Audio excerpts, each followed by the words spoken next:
Hi guys, welcome to the Secrets of an Independent Estate Agent. Today I'll speak to Laura and Kelly from Love Property in North Yorkshire. They explained to me how they only set their business up on only £6,000, the problems they've gone through running that business and how they've overcome it, and the procedures they've now put in place to make it more successful. They also explained to me how they managed to actually create a strategy in place that they could sell properties within 30 days and how they've engaged with their community on their marketing plan. If you're an agent that really wants to know about strategies and marketing plans, this is a great episode for you to watch. I hope you enjoy it. Hi guys, welcome to another episode today. I'm here with Kelly and Laura from Love Property in North Yorkshire. Hello. They have been clients of ours for quite some time, and I really wanted to get them on camera and showcase the industry what makes them so special. So it'd be great, both of you, to actually just introduce yourself, who you are, what you do. Yeah, no problem. Who wants to start? I'm Kelly. I have been an estate agent since I was 17.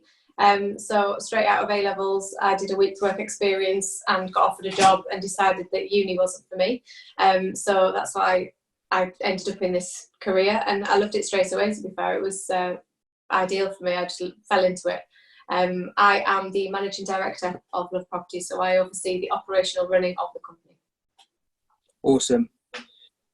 And so how did you find actually your first day in estate agency? Well, I was in school still, so it was exciting. I was given all kinds of jobs to do that was like typing up the brochures and filing the copies of the brochures and printing out. We did printing in the house at that time, so we were printing out copies of it and stapling them together and going through the Hotboxes and all that kind of stuff. So yeah, at 17 I thought that was awesome. So at 17 you thought that was great, but everyone else was thinking she's just doing the jobs that we don't want to do. Oh yeah, totally. It was like short of sweep the floors and make the tea. Yeah. Awesome. And so Laura? So my background is corporate banking. So I've worked for two of the big corporate banks as a financial advisor, one of the youngest qualified ever in Santander.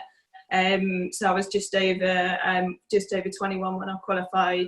Eventually I moved into being an IFA, so I was working independently, and eventually that led me into working as an IFA for a chain of estate agents. So that was my first brush with estate agency, which was about 15 years ago when I met Kelly. So when I was working with the estate agents, I was quite shocked at how they worked, really, to be honest. The whole experience of being in an estate agency office and working with the people, like the staff were really disengaged. I'd come from a really on-point sales background. So the training that I'd been sent to London by both companies that I'd worked for. The training's awesome. I've had sat more exams than I don't know what. And then to see another profession that worked so closely with my profession, and to see the difference in how they operate and the fact that you don't need licensing and you can just open up. If you've got a driving license, basically. It was compliance, wasn't it? Laura was like, so where do you store the ID? And back then you didn't really take ID. And it was like, so what do you do with the files after you finish with them? I'm like, you put them in that pile of the stuff and ourselves. She's like, what? Yes, I met Kelly, and I was like, this cannot be a real situation. This cannot be a real job. You know, Kelly, what were you doing at the time there? So I worked for a really small family independent when I first got the job. I worked there for nearly 2 years, and then I bought my first house, so I had to move I didn't have to, but I moved closer to work. I got a job in Richmond, which is where we currently work now. And at that time, Laura was not yet the financial advisor, and I was the only full-time member of staff in the office that I worked in. Everyone else was part-time, so like mums with young children and stuff. And then Laura came along as the IFA, and there hadn't even been an IFA in that company. Nobody understood how to sell mortgage leads. Nobody was even like, it wasn't even a question that was asked. The amount of work. And I'd come from the south coast as well, hadn't I? So I was all southern and all posh southerner in North Yorkshire. And she was like, what's Greg's? But yeah, we had to try and get into the staff that you have to offer mortgage advice, because we employed this lady who's going to give them mortgage advice, and it's to help them buy their houses and stuff. So at that time, my manager of the office left, and they did not advertise to replace her. So when she actually physically left on the day that she left, they kind of went, well, you're the only one with any experience that's been working full time, so can you manage that office? I'm like, do you think that is quite an apparent theme, isn't it? Especially in a estate agency.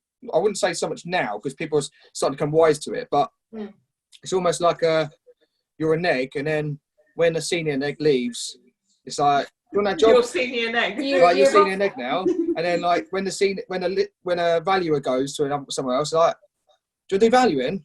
And that's exactly what happened. It was such a small office. It was only me, the manager, and 2 part-timers. So the manager was also the valuer. So the big boss was like, well, Karen's gone, so do you want to be the manager? You can do valuations as well, can't you? I was like, I've never done that before. He said, you'd be fine. So that was it. Did you find, really, both of you, probably from different aspects to it, did you find you developed a lot within that period of time as an agent? Just actually understanding, like, you know, you from your part, Kelly, having never done any of that before, being chucked to actually, like, you've just got to do it now and get on with it. And on your part, Laura, going to an environment where there wasn't really any sales, and you're like teaching people probably how to physically do something that they've never done before. Yeah, I think it was a big learning curve for me, definitely, because the company I'd worked at first, it was a family business, so there wasn't much prospect for somebody to gain promotions and things like that. So I think it was, from being kind of the junior neg for 2 years to suddenly being a valuer within another 18 months. I was only 20. I had no idea what I was doing. I actually said to my first valuation, this is the first one I've ever done. I don't know what I'm doing. Please bear with me. She instructed me. I was like, yes, I'm really good at this. It was purely out. Sorry for it. Sure That was a pity instruction. 100% conversion rate on that day. Absolutely. Yeah. I'm sure it was because I said it was my first one and she felt sorry for me, but I definitely got the instruction. I mean, I had a similar experience going from the sales side to lettings overnight, just being said, like, I know you did a bit of sales and you've got some marketing element to you. Like, do you want to become a lettings manager and just take it over? Oh. Obviously, fortunate enough, I had my Charlotte behind me because she's the oracle of lettings, so I learned a lot from her. But it's a bit of a weird experience when you're like, you can do that role now.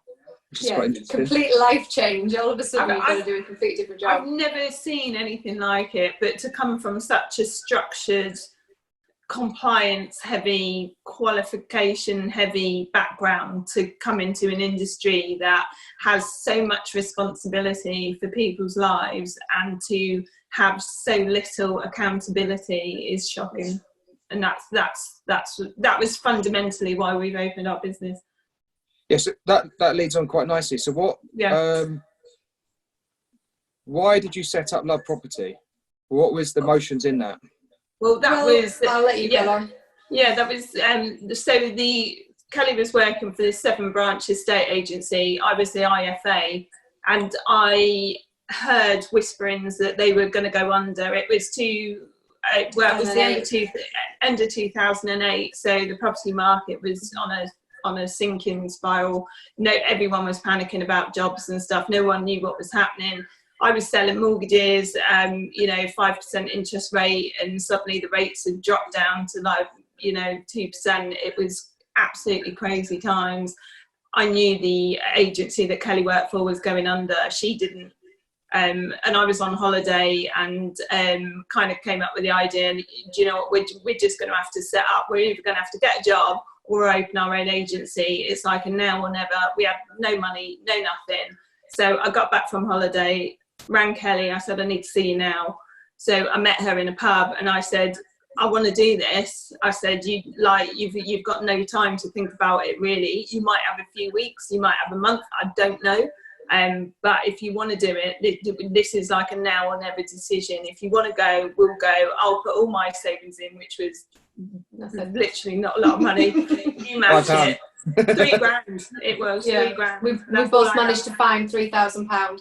Yeah, and I said, put it. That's what we can do. I said, it's a now or never. We either go for it or we don't. We've got no income anyway.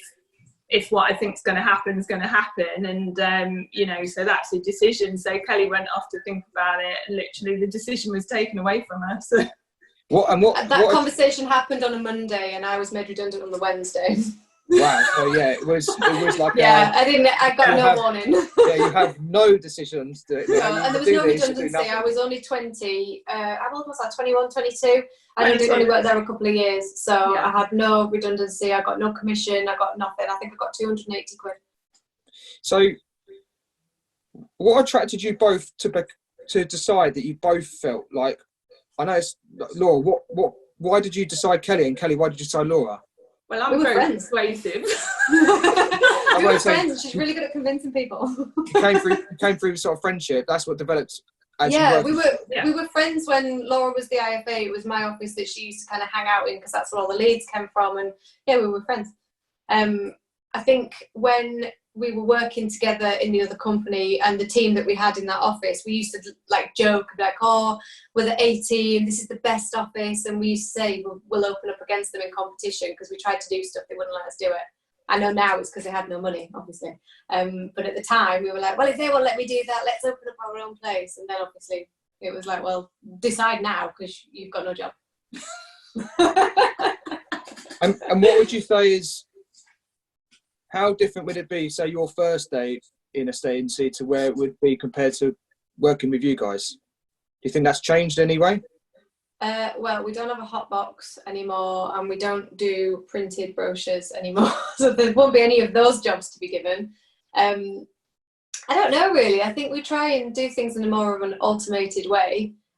So yeah, your jobs that you would give to somebody on their first day would be more kind of learning the systems, as opposed to sweeping the floor and making tea. It's quite weird that a lot of people I've spoke to, when you talk about the first day, that doesn't even involve a computer anymore.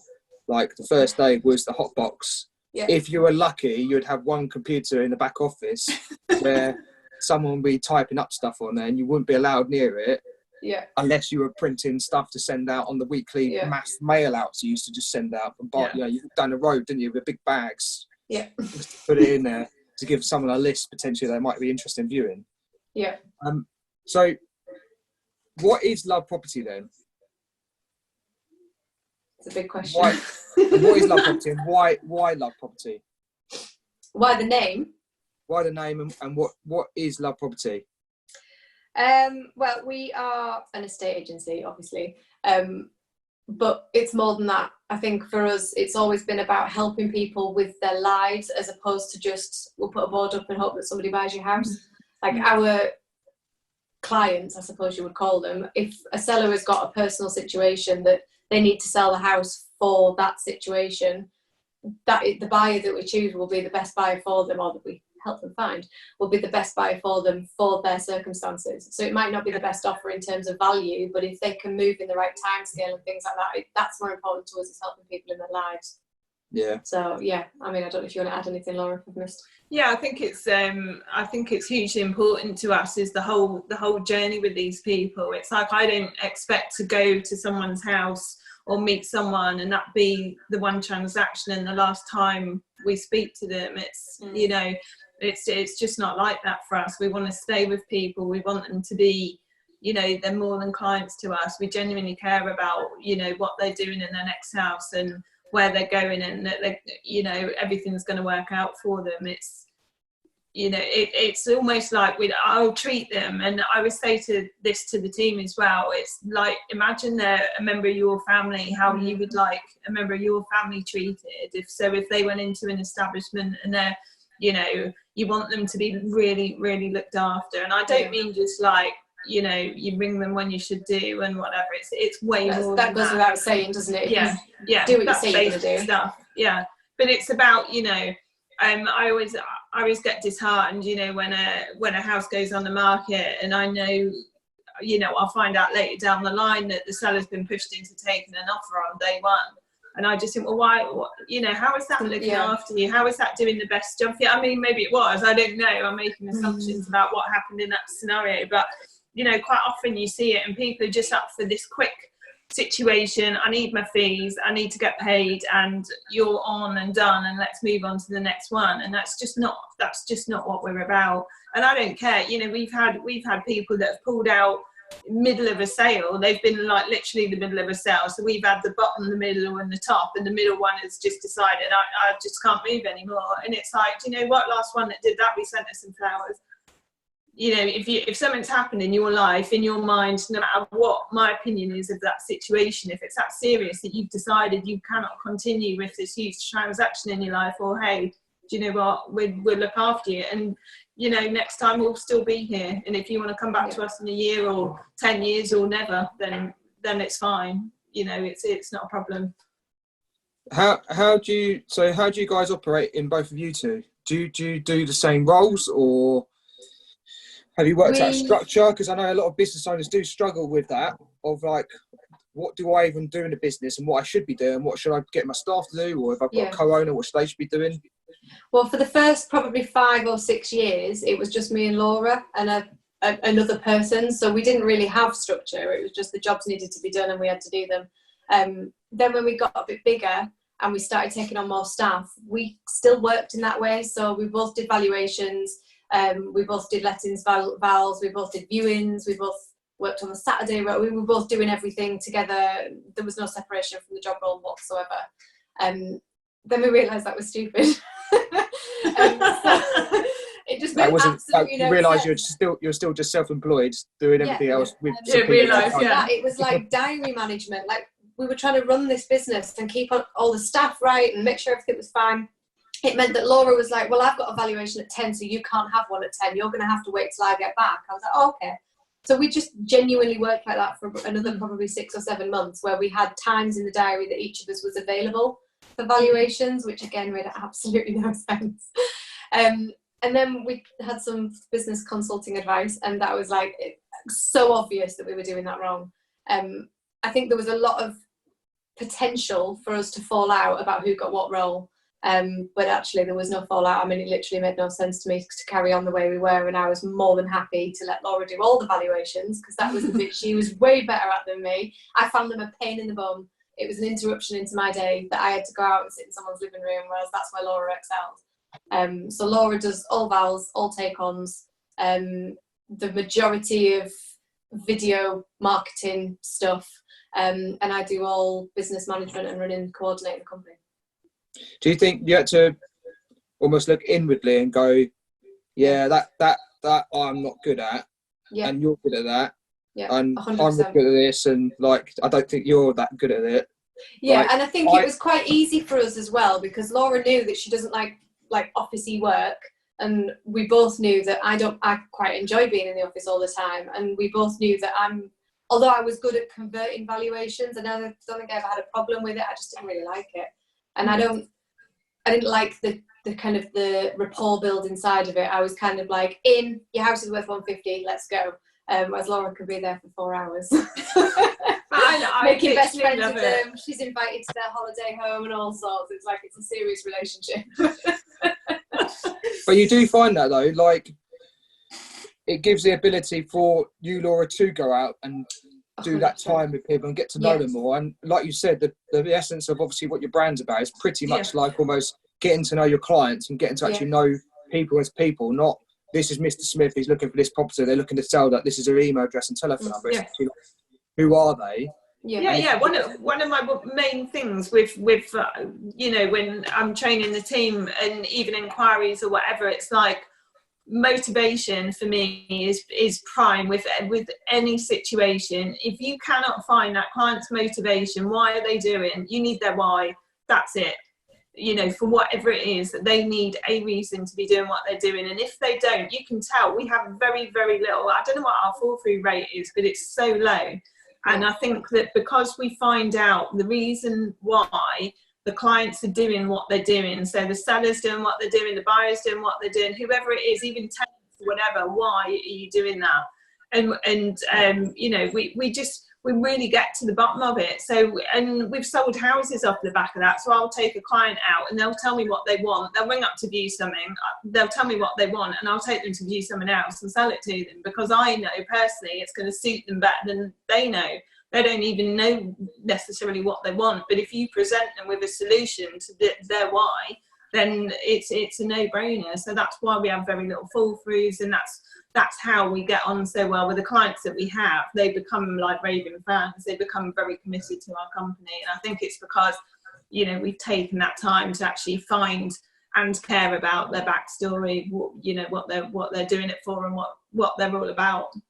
It does also work in the other way as well. I think because we care so much and we do all this like getting to know you and finding out your why, there are some clients who don't want to tell you that, and it becomes glaringly obvious that it doesn't matter what we do for you and what you want us to do, we're never going to get on, and there's no point wasting that client's time. Let them move on to someone who gets them, and we can focus on the people that get us. It's quite interesting. One of the things which I've felt in the early days of estate agency, the Hotbox was actually quite a vital piece. Yeah. Because the back bit of those pieces of paper were the bits that you ask those questions to get to know the people, because you had no other way of doing it. Whereas I think with the development of portals and Rightmove and Zoopla and all this sort of stuff, and the CRM's not necessarily having a facility for that space apart from in notes, it's almost like a lost thing, because then matching just gets paired on 3 bedrooms price. Totally. And then it's the clients who've got to sift through all of the properties that they've been sent.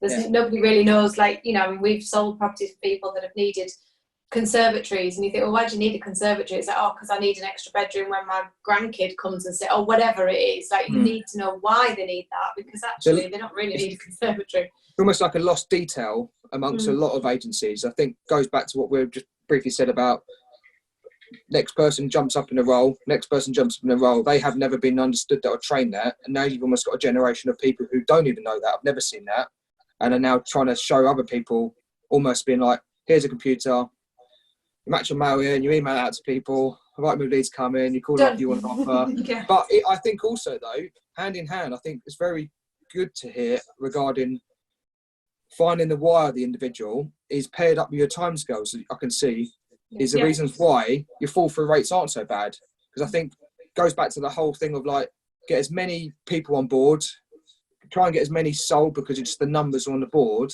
and then you deal with the role of trying to get them through to exchange, which actually I think is ridiculous, because you could have, if you're bottoming out your pipelines for 30-40% going out each year, and then being sold maybe with another agent, because you haven't established timescales and actually got to know the buyer and the client are going to fit together, it's just pointless effort. You actually earn no money from it, and stress. Yeah. So you guys do some awesome content.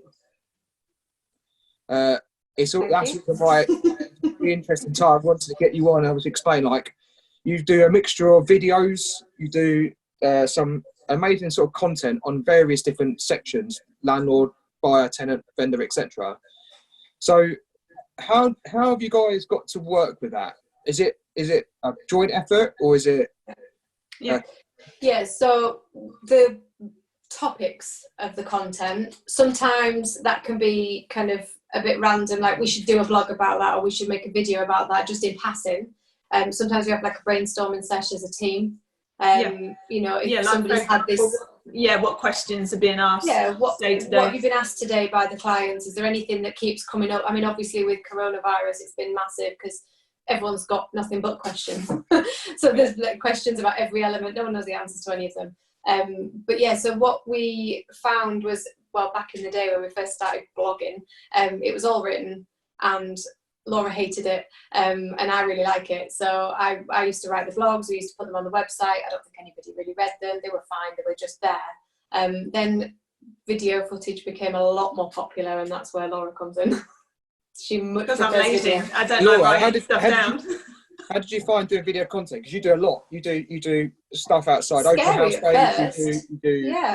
I mean, it was scary at first. It was quite nerve-wracking, and I mean, the videos we made were crap, weren't they? And what we said was wrong, and everyone was like, "Oh, I don't want to be on video." And then you'd make it and not want to publish it because you're embarrassed. But then after you've got over the first couple, I mean, people don't want to watch it, they don't want to watch it. Do you find it now? Do you find it now a bit of an addiction to get more videos done? Yeah, I like doing doing videos, and I want to do as many as I can. If I could put out 10 videos a day, I would. It's just thinking of stuff that's not going to like mind-numbingly bore everyone. But I think it's just, you know, when you see the engagement that you get from video and like the reactions that you get from it and what other people get from it, like doing. So when I have the viewing day on a Saturday, when I'm doing that, I'll do a Facebook Live from each house and do a quick walk round before I'm there at an open house, which obviously we can't do at the moment. You know, but there's no reason why I can't still go and do my Facebook Lives from the house and be like, look, I'm going to be at this property at X time. I'm going to do a walk round. If anyone wants to see any particular part of it or whatever, you know, put it through, and people get so much from that. They just like it, and it means, you know, it's just engaging with the local community and saying, right, actually, and I think people are nosy as well, aren't they? So they're like, oh, she's in the house. Yeah, and they want to see what we're doing and, you know, what we're looking at and where we're going and things that are coming on, and is it, you know, how much is that one going for? Does it mean my house has gone up in value? And, you know, stuff like that. I think it's really interesting for people. So do you find because you've set up your operations right? Because I find a lot of the time I haven't got time to do this, I haven't got time to do that. So do you find because you've set up your ops properly, that it allows you then to do, like, you do a lot of open house days, and it's almost like you've structured you've got a routine quite nicely in place of how you do your marketing, which allows. Coronavirus has caused massive problems with that, to be fair, but it was set routine, and every house that came on the market had a process, and that process was followed, and it usually resulted in a quick sale at a really good price. Yeah, so I've written a 30-day how to get your house sold in 30 days, and I've written that strategy, and I basically alter it for every house that we get on, depending on you know, the seller needs and whatever their hopes are for their house, whether or not they're trying to go for an aspirational price. Maybe they've, you know, done an amazing job on the interior of the house and they want some recompense for that. Whatever the situation is, we write a strategy, and it's very structured as to how this house is going to be marketed, how we're going to bring it to market, the social media campaign, you know, and the actual whole thing of it, and it works like 9 times out of 10 that house is gone. Did you work out the structure, or did it almost fall? No, we worked it out. Did you sit down and go, like, right, we need to do this? I worked it out. We worked it out because what was happening was we were trying to do loads of things for every single house that came to market. Like, right, we could do a video for this, and when we got busier, because people realised we had this process, we couldn't keep on top of it, and some houses were getting a Facebook Live video and some of them weren't, and some houses were getting certain bits of adverts on Facebook and some of them weren't. So we had to sit down and be like, what do we want to offer for every single house, and how can we do that, and what time is it best to put it on Facebook, and what time is it best to put it on Instagram, and whatever. And it's not just that, it's a USP for our company. You know, people are always like, oh, what do you do? Why should I use you? And I'm like, hold on, I'm going to roll out my marketing strategy. And I know there is not another agent within a 50-mile radius of my office that even touches it. They just don't do what we do. And, you know, some people will look at it and go, I don't need that. I've got an average 3-bedroom semi. And it's like, right, okay, that's absolutely fine. 2 identical semis for sale on the street. We sold ours for 133 within 30 days. The other one took 6 months to sell at 118. You tell that client they don't need, on an average, ex-council prefabricated house, and my clients walked away £15,000 better off than 5% more. Yeah, it went on the market at 120 as well. Yeah, it went on at offers over 120. Yeah, so our strategy just works. And we've got case after case after case where it's worked, and I can take these to people and say, this is why you need this on your average semi-detached house. we started getting, again, before the virus, we became known for this. So people that were looking to buy were like, oh my God, they've got an open house on that one this weekend. I can't miss it because then I'll miss the house because it will sell. And we've sold so many houses to people that weren't even registered with us because they saw the Facebook Live of coming soon, and then they saw the Facebook event at the open house. They'd just turn up, not even registered, come, you know, put an offer and stuff, because we made it easy for the buyers to buy. Did you find the sellers, to be fair, they only had to have one set of viewings. Their viewings were all done within half an hour. How long do you reckon it took you to get that marketing strategy known? 9 years. What, in the public? Yeah, public, like 2 months. 2 months. Yeah. Wow. So yeah, probably about 20 instructions, and the world became known that that's what we do, and the other agents started copying because that's what happened. We had a lot of resistance with they didn't do it. No, it didn't. It wasn't the same, but they tried. No, because I think, like, quite interesting behind the scenes of most stuff, that when it's done, it's the implementation and a structure in place. So they could copy, let's do a Facebook Live, but they're probably in the same boat that you guys were before that, of running around trying to do it 4 years ago. There was a couple of agents, they were joint agents on a property, and I think it was like a corporate sale. So I think they were told to do it, but they were told to do an open house viewing. Now we do all hours on a Saturday, they're half an hour, you're in and out. If you don't make it, you don't make it, because it keeps the competition high. They did it 2 hours on a Thursday morning. Right, no one's going to go to that, are they? They're all at work. We're at work. Well, not anymore. But yes, I was like, they just don't understand the point of why we do them the way we do them, and that is to maximise the amount of people that go. And you touched on community. So do you do a lot of marketing in your community? Tons. Yeah. Tons. Yeah. And what sort of stuff do you do? We try and I wouldn't say it was necessarily marketing. The byproduct is marketing. We try and champion all the other local businesses. So there's lots of small artisan and independent companies doing all kinds of weird and wonderful stuff. And yeah, we try and support them and give them the publicity that we could have done with when we first opened. And obviously by doing that, it does have our name on it. So it has and also on the flip side to that, people who are on our Facebook who are looking at moving to the local area, what it does is it shows them what a vibrant area we're in. So it's not necessarily, it is helping our business because it's helping people want to pick our area over an area that's 30 miles away. You know, there might be villages that are equally nice in North Yorkshire that aren't in our patch, but we want them to come to our area and see what's going on here. So by meeting these local businesses and interviewing people, the thing is a lot of them have come from out the area and they've newly settled there. So it's also sharing their experience of, you know, they've moved there, they've opened a business and look at what they've been able to do and how friendly is it and what do they love about the area. So it's a multifaceted thing, and they also get to know our business. They probably, you know, we haven't come across us before. So, you know, these business owners are meeting all these people every day. We're giving them a bit of our time by, you know, putting them on our Facebook and sharing it into the local pages and stuff. And then hopefully they're going to remember us to other people and say, right, well, who's going to come to their mind when someone's talking about selling their house? It's going to be us, not some other agent that's never even given them the time of day. So, yeah. It's the modern day equivalent of sponsoring the football team. Yeah. That's what we think anyway. Yeah. No, but I think it's quite... champion your local area and local businesses. It's not only, it's a nice thing to do because it breeds like regeneration in an area, but also it just helps basically bring people's profiles together. Like you probably experienced it in your early days of when you set up with just you two and you said a part-time member of staff. I've been to your office, the small section of your office, wasn't it? In rather than it was a desk. The rest of it. Exactly. We had 2 desks in this massive office. Now we have the whole building.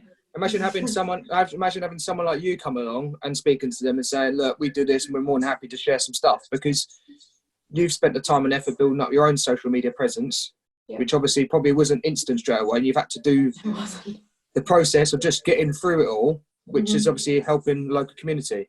So. What tools do you like using, marketing tools wise? We use Lifecycle. I think that's obvious. So yeah, I use that for all the blogs, pushing all the blogs out, everything that's written. Laura uses it to put the YouTube videos out when she's made video footage as well. So we use that quite a lot. I mean, portals, portals are portals, aren't they? You've got to put your properties on there because that's where the buyers go. And you know, it would be detrimental. I mean, obviously, it'd be beneficial to us not to be on there because we wouldn't have to pay for it. But it'd be detrimental to the sellers. They're not going to get the best price unless we put their house in the best places. So, what do you think about? You mentioned a lot. First time you mentioned about portals, but what would you say your thoughts are against Facebook versus portals right now? I would like to see Facebook overtake the portals. I think in my mind, the portals are a dying breed, and I think it'll get to a point where you don't need them anymore. But not Facebook Marketplace. That would be our actual page. Yeah. Showing our properties. Yeah. So say we do like say we're at a property and we do a Facebook Live. You know, or we do a Facebook exclusive, or it could go. I mean, we did, and that is kind of what we've started to do. So our properties actually go on Facebook a week before they go on Rightmove, and anyone that registers with us is told that. So they all go on and like our Facebook because they know that's where they're going to see the properties first. I was very reluctant to sell via Facebook initially because I do think that you're not guaranteeing the seller of getting the best price. I think if you don't expose it to every marketing channel, how we've got the best price for the stuff, and again, like I said before, we've had houses where we've sold them significantly over the asking price, and we've done that numerous times. The only way we've done that is to make sure that every possible person who's interested has had the opportunity to get a chance to make an offer on that house. So we actually you know, with seller agreement, you know, we hold off offers in the first couple of weeks. You know, when we suggest to the seller that they perhaps don't take an offer straight away. They let everybody see it, and that's the only reservation I have with you know, selling on Facebook like as an exclusive situation, because you just think, well, you know, are you giving that full exposure? And even if it's going above the marketing price that you've suggested, is that really the highest it could go? I mean, for example, we sold a house that we marketed, was it 180, Kelly? Which one? The one in Scotland, the 4-bed in Scotland. Oh, yeah. So that was... It was 190, it went on the market for. We were hoping, this is one of the valuations I did while she was on holiday. Yeah. They were hoping for 180 plus. Is what they wanted, but it went on at 190. Yeah, we sold that for 211. Wow. Within 50 quid. Within 15 days. Was that the last minute? You know, you get the odd bids with someone. That was it's sealed bids, and you better make it an odd number so that you don't all offer the same price. I've had like 51p before in the past. I'd be happy for people. You know, the Australian system totally works for me. I think everyone should be allowed to go along to the property who's interested on a certain day, and they'll discuss what they would pay for it. Why shouldn't the seller? I don't understand why the British people think it's in bad taste to get the best price that you can for a house. I don't understand why they think that because you've put a guide price on it, that's what they should pay. It's like, well, people will pay whatever they want. And I know what I would pay for something. And if I thought chucking another 10 grand at something's going to get me what I want, I'll pay the money. And that's what our buyers have seen. So, but I think it's you guys emotionally recognising the buyers out there of who's emotionally connected to why they want to take that property, rather than them just calling up on Rightmove, seeing them for 200. You book a viewing, they come around and go, oh, I'll offer 180, and then you're like, oh, split it in the middle, 190. You tell your clients. Yeah, and that's not negotiation, is it? That's just being the messenger. Yeah, exactly. Yeah. So there is a structure. Chris Clark will tell you that is not negotiation. No, it's not. We currently, at the moment, obviously we're not completing on very much because sales are not allowed to go through properly. But at the moment, our pipeline is more than 50% of our stock is sold at asking price or higher. Wow. Yeah. Because of the open houses, and some of those are a lot more than the asking price, like 20 grand more than the asking price. And there's no reason why that strategy can't continue. It will be slightly different, so we won't actually be able to do the open houses as such, but you know, I've already come up with tweaks that will be able to work during this climate, so there's no reason why we're not going to be able to achieve the same results, if not better, because the demand in our area is so high at the moment for housing. So I think we'll probably be able to achieve some really good figures for our clients. Do you use the same strategy for tenant as well? Try to.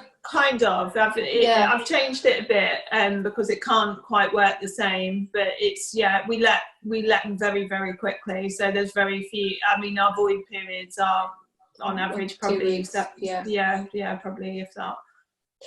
The problem that we have is that Laura and I have we're very quick to change things. So Laura is the visionary in the company. She has all the mental ideas, and some of them are crazy, and some of them are absolutely awful, and some of them are going to cost us millions of pounds that we don't have, and some of them are gems. I'm the sieve. You're the person that works out whether it's possible. Yeah. But then, if I say yes, and me and Laura plough on with this amazing new idea, the rest of the team have no clue what we're going on about. And they are, I can't remember, somebody said to us, they can't, we're the fox and they can't see we're chasing a hare or something. It's like, they have no idea why we suddenly decided this open house strategy and Facebook Lives. They're like, nah, put it on Rightmove, someone will come. Like, that's not how we do it now. But do you find they will eventually. I mean, getting buy-in from the team has been hard. I find speaking to a lot of agency owners across the country, the issues they have is time, which you guys have started to work out and have got a structure in place, but also fear of the team might not like it. And the team might not like it. Yeah. And you almost come into a point where I feel like, are you the owner of the business, or do your staff are the owners and you're the person that's now serving them? Or do you serve them in a different capacity of like trying to lead them into a whole new way of working and new thought process rather than just staying stagnant? That's why I'm a sieve. Because if Laura told them all of her ideas, they'd literally, their heads would go. They'd be scared. Yeah, they'd be scared and run out. Go on. I would rather it was done by consent. So I would rather people with us, not.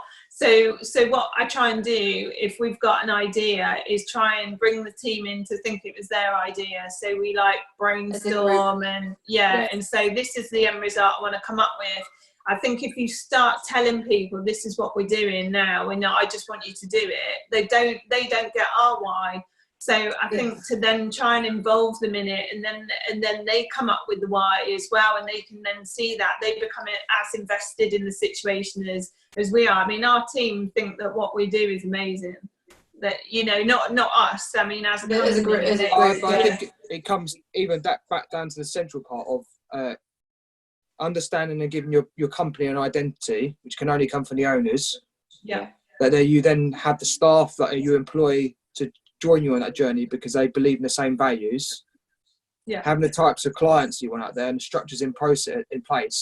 But then when you go down these routes, it's almost another structure you've got in place for this. Of being like, when we implement a new idea, Nora, you come up with the crazy stuff. Kelly will work out whether it's sensible and viable enough. And then you then go to the team and say, look, this is our concept. Yeah. Can you help us work out whether this can be viable as a whole company? At least then the guys get to know some elements to what you're trying to do. So when you do launch it, they don't think you're just another bonkers idea that you come along and like thinking, oh my God, where's this going to go?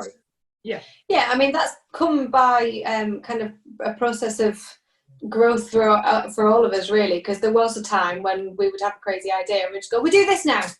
And it didn't work because not everything works. And one of the guys was like, I could have told you that wouldn't work. I was like, well, why didn't you? I was like, because you told me this is what was going to happen. So I did it. Would we have listened? Probably not. Do you accept that some of those processes will fail? Yeah. 100%. I would say more than 50% of what we do doesn't work. I do take some convincing sometimes. Right? Yeah, Laura does not like failure and imperfections. Nothing is impossible. I cannot be told that something can't happen. Do not tell me that, because I will literally prove you wrong. It's like a distillation process, because she goes, let's do this, and I'm like, no, it can't happen. She's like, yes, it can. Now you go away and figure it out and then come back to me. And she's like, look, I've worked it out. You're like, do you think every business needs to have a setup like you guys have, where you have a visionary and an operator?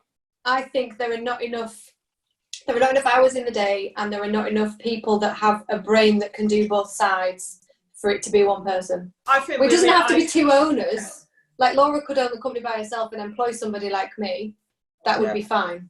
But I think to ask someone with a brain the way that Laura works to sit and also work out cash flow is just like, that's not where she wants to be. She doesn't want to do that. And because you didn't want to do that, wouldn't. Yeah. You'd find other things to do. So I think, and you can't switch from one side to another easily. So you would have to like get your mindsets all different. So yeah, I think it would definitely be beneficial to a company to have two separate people. And then that comes back again to handing over control. Get someone in that you know, if it's an employee, get someone in that you trust. And I see it all the time with other businesses where they've got someone in who's an awesome member of staff, but they're not giving them the trust and the free rein to, you know, to implement some ideas. And it's not all about money. I mean, they might be on a pretty decent money, but they don't feel valued because everything's been micromanaged, and it's just not a necessary thing to do. As an example, we currently, neither of us have access to any of our online banking. None of it. Our lettings manager has to pay the rents from her conservatory. She has only access to get onto the online banking. So she tells us what the balance is every day, so we know that we're all right. But yeah, we don't have any. That's not your requirement. That's I don't need to know. I need to know that there's money in the bank to pay everything, but she's got to pay the rent. I'm not paying all the rents. I don't want to sit here and do that. That's what I've employed her for. So in terms of trust and control management, she has all the control at the moment. She could literally wipe us out. I mean, she wouldn't, but she could. So going on to industry as a whole, what 3 things you feel that needs changing in the industry from your experiences? Well, I do all of our sales progression, so I think that needs some upheaval. Solicitors need to pick up the phone. Yeah, and tell people what they mean. I think though the attitude in general of the industry needs to change, and I think it's moved on. We're in a different place than we were 20 years ago, and how things used to operate. You know, I see arguments all the time about people putting leaflets through doors. It literally makes me laugh so much. I just think, you know what, this is not, people don't want that kind of advertise. I don't want people putting leaflets through my doors. I don't even want people writing me a letter. And I get that people want to do that, and I get that that's something that they want to do, but you know, blanket marketing and, you know, offering cheap fees and stuff. I mean, yeah, you know, maybe it's got a place, but I just think the attitude of agents, really, I think it needs to move on, and it needs to be a part of, you know, do you think that will move on, or do you think they'll just be lost? No, I think they'll be lost. I think it's very stubborn, isn't it? I don't think they'll change. Yeah, they're in denial. They think that what they're doing is fine, and they think they've been doing it for 40 years, 50 years, whatever. It's absolutely not a problem. But, you know, that's fine for all the people who are receptive, who are, you know, whatever generation they are. But the new generation, you know, like my children and people who are house buying now, like my 20-year-old daughter's looking at buying a house. I mean, she's like, she's not even got Facebook even, you know. If you write her a letter, she doesn't even open her post. She's like, if they've I was going to say, my post goes email in a porch I can't get into. I don't even open it. My mother-in-law comes round once every couple of months, and she's like, look at all this mail. I'm like, you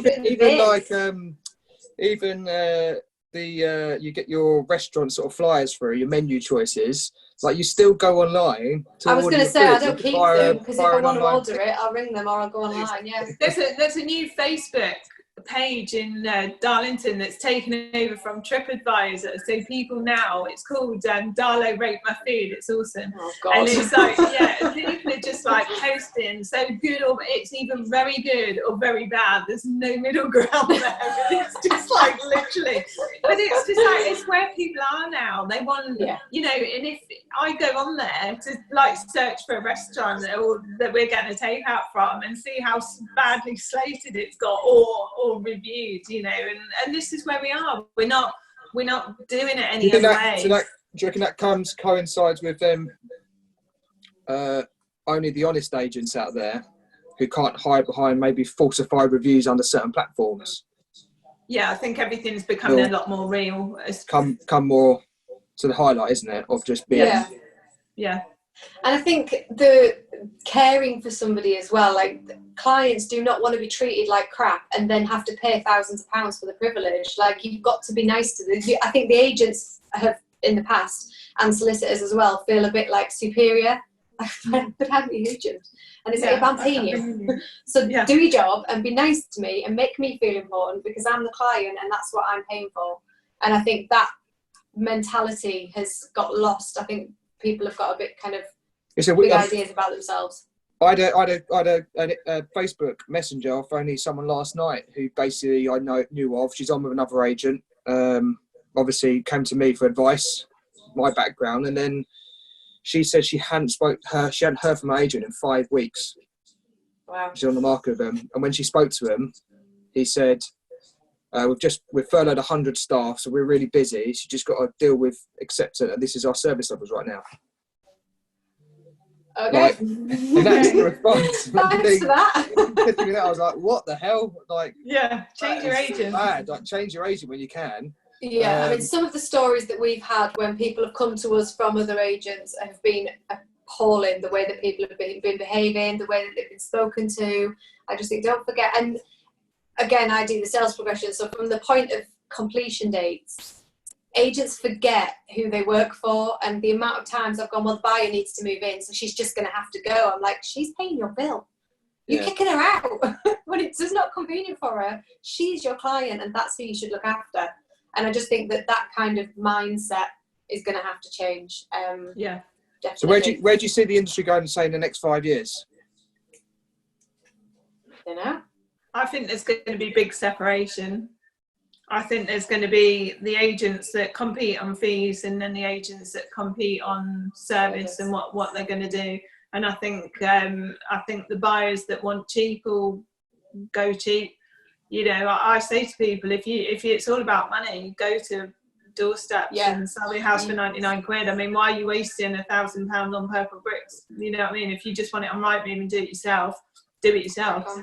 Yeah, and I think, and then there'll be agents like ours who have, you know, we've proven that we can get more money for people, and if they're our client and that's what they want to do, and they want that level of service and they want that assistance through the journey, you know, we don't want our clients doing anything. And I think there's other agents like us as well that we've met who are fantastic agents, and they're really flying the flag for the industry. And I think that's the way it will go. The same way that you get, you know, maybe with a travel agent now, where you can go and sort it out all yourself, or you can, you know, go to someone who's going to take all the hassle away from you, and you pay them a bit of money to do that, but that's your choice to do that. And I think we'll be the same. And I think all these middle people who are like charging their 1%, but really are they doing any more than like purple bricks or doorsteps? Not really. You know, they're putting it on the internet and that's it. Comparatively expensive now, aren't they? Yeah, and I think people will look at that and think, actually, what am I paying for? I might as well. They're doing their own viewings, they're doing everything themselves anyway. It's a do it yourself, but paying more money for it. And I think that separation is going to become more and more apparent. Do you think that has to come from having established an actual identity and being vital as a business? Yeah, because it's like if someone only uses you every 10 years, for example, if they've never heard of you before, it's like, you know, who are they going to pick? If you've not established yourself. Research every 10 years, isn't it? Yeah, exactly. If you've not made yourself known in the community, then who are they going to go to? You know, it's just going to be a matter of stick a pin in a map or whatever, or go to an online agent. Yeah, because it's whoever's going to be the cheapest fee is going to be relevant to them, because there's going to be nothing else for them to base their choice on. So it comes down to fee. If you've not given people a reason to choose on something else, then fee is where it is. Yeah, 100%. Yeah. Right, I'd like to thank you much for the interview today. And thank you very much. Appreciate Thank you your very time. much. Cheers. No worries. Thank you.